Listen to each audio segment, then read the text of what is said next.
Nightline program came about because of that hostage situation.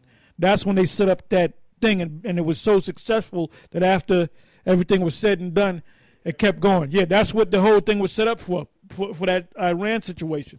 You know. Yeah, and then they mentioned in reference of the episode on June 9th, 1992 on ABC's Nightline. Hell, if we find that, we'll show it, because YouTube, pretty much you can find anything on YouTube. So you gotta dig, man. You gotta look.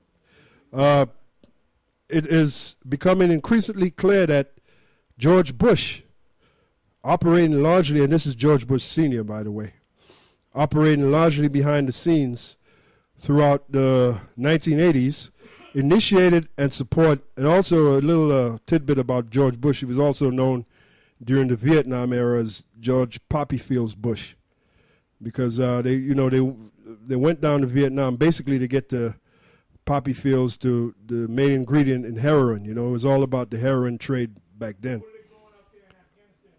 Poppy fields, yeah. Matter of fact, just like Elatar said.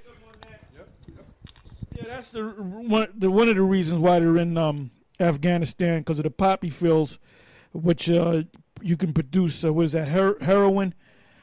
Yeah. Yeah. In the streets they call it heroin. But anyway, that's why they're over there, to control the poppy fields.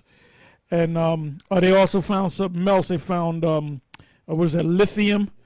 They found an abundance of that. So that's why they're over there, for the material resources. And I believe there's a pipeline that they have to maintain, because if their thing was, well, we got to stop the Taliban from controlling the poppy fields, so they won't send it to the U.S. and get our kids strung out. They're already strung out. Them college kids are fucking strung out, man.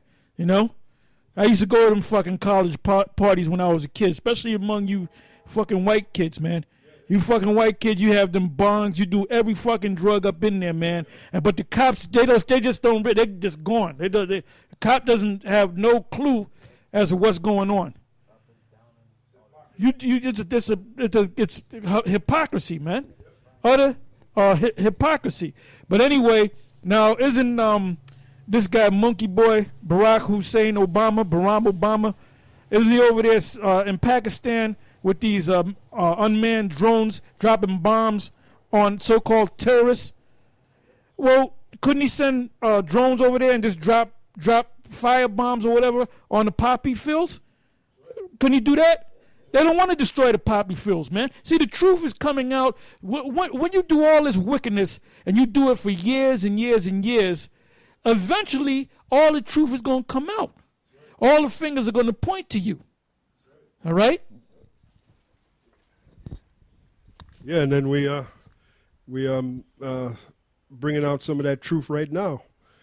On June 9th, 1992, Ted Koppel reported on ABC's Nightline, it is becoming increasingly clear that George Bush, operating largely behind the scenes throughout the 1980s, and when they say behind the scenes, that means he operates through their front men. They have front men that do the dirty work. Initiate and supported much of the financing, intelligence, and military help that built Saddam's Iraq into the power it became. And if you go deeper, it goes deeper than George Bush's. The money's really coming from the Rothschild family, the Rockefeller family. They're the main ones behind it. And Reagan-Bush administrations permitted and frequently encouraged. You notice he mentioned Reagan. You got the Reagan regime and carried into the Bush regime. Reagan-Bush administrations permitted and frequently encouraged the flow of money, agricultural credits, dual-use technology, chemicals, and weapons to Iraq. Yeah, I'd like you to give me Psalms 52, verse 7 on down. Go ahead. This is Psalms chapter 52, verse 7. Lo, this is the man that made not the Most High his strength, but trusted in the abundance of his riches, and strengthened himself in his wickedness. But I am like a green olive tree in the house of the Most High. I trust in the mercy of the Most High forever and ever. I will praise thee forever because thou hast done it, and I will wait on thy name, for it is good before thy... There goes that name, Nate. There goes that name. That name keeps coming out. Go ahead. For it is good before thy saints. Yeah, the saints are the Israelites, not you Edomites or any other nation. All right? Now let's go back to the speech.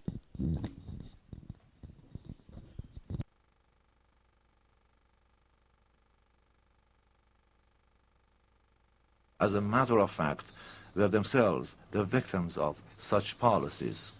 It is as lucid as daylight that the same slave masters and colonial powers that once triggered the two world wars have caused widespread miseries and disorder with far-reaching effects across the globe since then. And they continue to control the international political centers and the Security Council. Dear colleagues and friends, do these arrogant powers really have the competence and ability to run or govern the world? Or is it acceptable that they call themselves as the sole defender of freedom, democracy, and human rights, while they militarily attack and occupy other countries? Can the flower of democracy blossom? Yeah, Iraq is the military, missiles, U.S. military bombs, in or Iraq. guns? That's an occupation. Pakistan, Ladies and occupation. gentlemen, Afghanistan, if some European occupation. countries still Japan, use occupation, because they have Holocaust anywhere they after set up 6 a military decades base, U.S. as the military base, excuse that's an to pay occupation. fine or And I believe they ransom have, to the almost Zionists. 1,000 Should it military not be an bases all over the obligation world. upon There goes the more slave rats masters fleeing. or colonial There goes more of them powers devils to fleeing. pay reparations You notice to the dark affected nations ain't going no nations? damn where, man. I'm going to rewind it back a The little bit. damage Say and something. losses of the period of Yeah, that's slavery right. You and know, so you notice colonialism were if you indeed watch the compensated. whole speech, What there's would one happen point to the where you see manipulators all these and different behind-the-scene European political nations, powers you in know, the a United bunch of States Edomites, they all and get up. Matter of fact, it was happening right there. A whole bunch of them got up and started walking out. You know, I mean, this guy, all he was doing was bringing out facts. He wasn't getting excited. He wasn't screaming. He wasn't yelling. He was just bringing out facts. Decades, as the excuse to pay fine or ransom to the Zionists, should it not be an obligation upon the slave masters or colonial powers to pay reparations to the affected nations?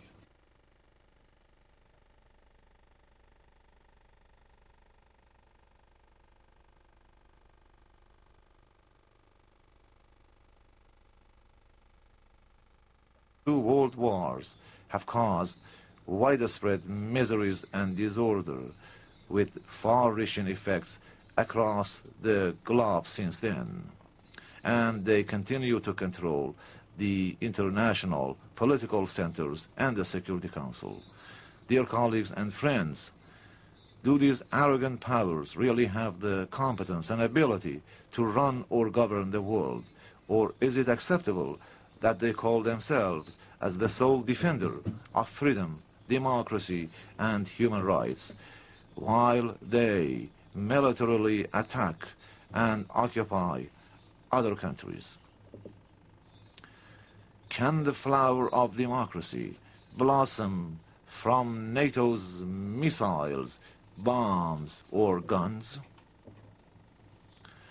Ladies and gentlemen, if some European countries still use the Holocaust after 6 decades as the excuse to pay fine or ransom to the Zionists, should it not be an obligation upon the slave masters or colonial powers to pay reparations to the affected nations? If Like the rats damage fleeing and from a losses of the sinking period ship. of slavery and colonialism were indeed compensated, what would happen to the manipulators and behind-the-scene political powers in the United States and in Europe? Will there remain any gaps between the North and the South? If only half of the military expenditures of the United Yeah, States there's going to be a point where the dark and nations its are not going to be allies talking in no more. They're going to NATO be swinging. is cut to help solve the economic problems in their own countries, will they be witnessing All any devils. symptom of the economic crisis? What would happen if the same amount is allocated to poor nations? What is the justification for the presence of hundreds of U.S. military and intelligence bases in different parts of the world, including 268 bases in